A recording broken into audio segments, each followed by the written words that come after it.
Morning, it's Lisa with Lisa Heal Yourself. I'm driving today, so I'm not going to be looking at the camera. But I want to talk a little bit more about triggers. We started to get into it the other day, and it's a good time. Sorry that I'm driving if it's a bit distracting for you not having me look, but it's a good time for me to talk about this since I'm in the car and I won't be interrupted. So triggers, right? So we talked about exactly what they are, and if you haven't seen my last video, go watch that. And then I gave you examples from my own life as to how we can get to what it's pointing to underneath, what the real feelings are, what the real emotions and what the real trauma is underneath the triggers that is causing you this uncomfortable feeling.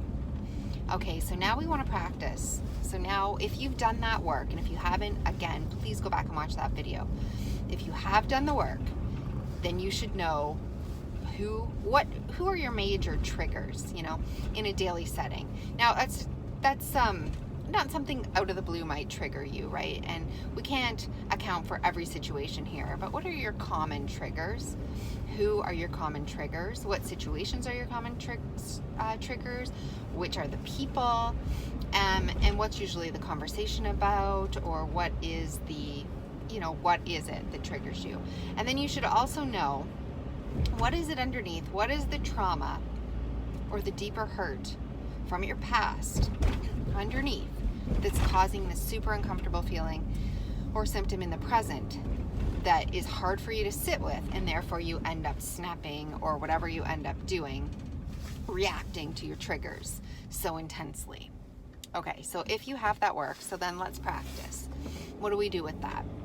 Okay, so the next time you are in a conversation with a certain person, or you're in a certain situation and a trigger comes up, how do you know that a trigger comes up?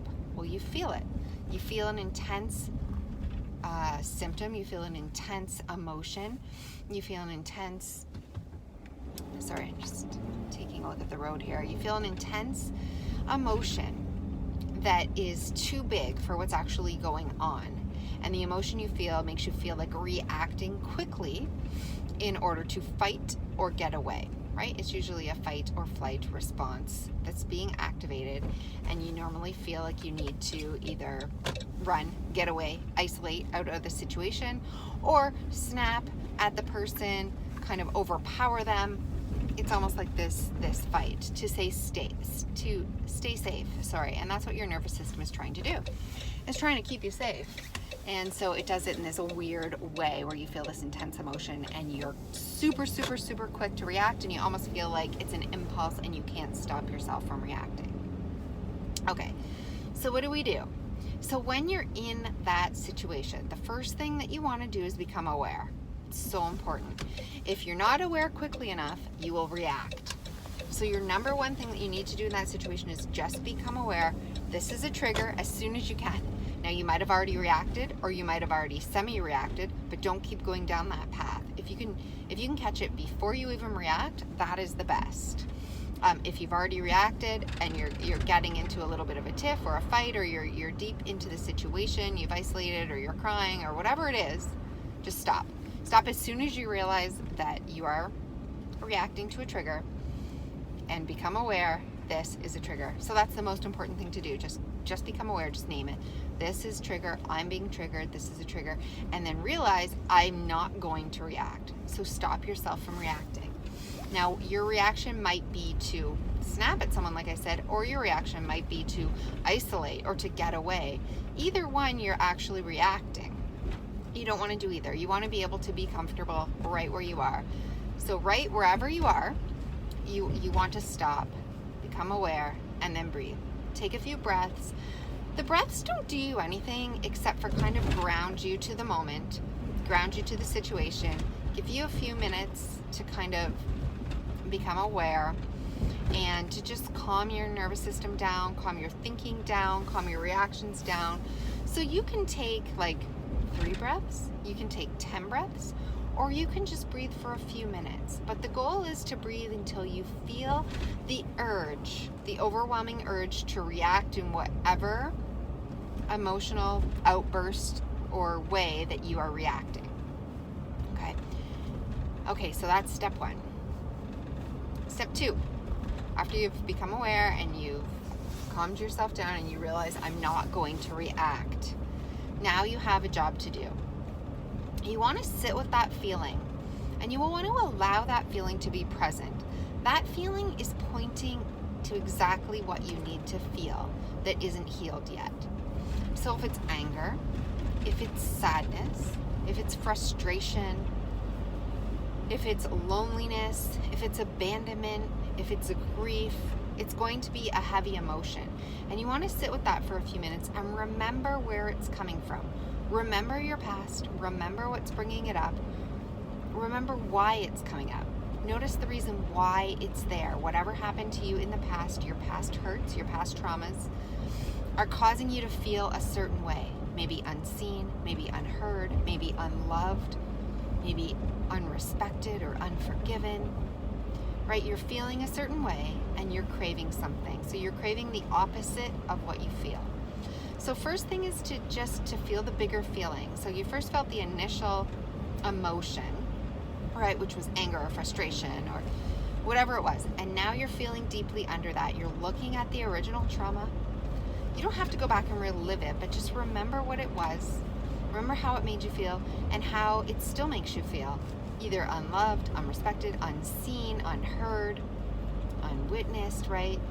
Full of shame, guilt, whatever this emotion that comes up for you, abandoned, right? You want to really think about that, really allow yourself to feel that and to be seen, and then remind yourself. Say it out loud, or to yourself if you have people around. But my name is, repeat, my name is, and then Lisa, just say your name. Today's date is, and say the date, right? It's December 2020, and I'm this many years old. This isn't happening to me anymore. This is where I live now. This is my situation now. Things are different. I'm not in the past anymore. So orient yourself to the future. After you've given your past some weight and some consideration and you've allowed yourself to feel it and to go there, we want to now reorient yourself to the future. I'm not in the past anymore, right? Your name, the date, where you live now, how old you are.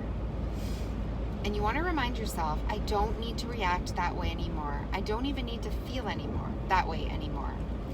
Now, can you tell yourself what is untrue about that? If you felt totally abandoned back when your trauma happened, say that you're abandoned and unloved, okay? Say that is really what the root of this is about. Let's just take that as an example.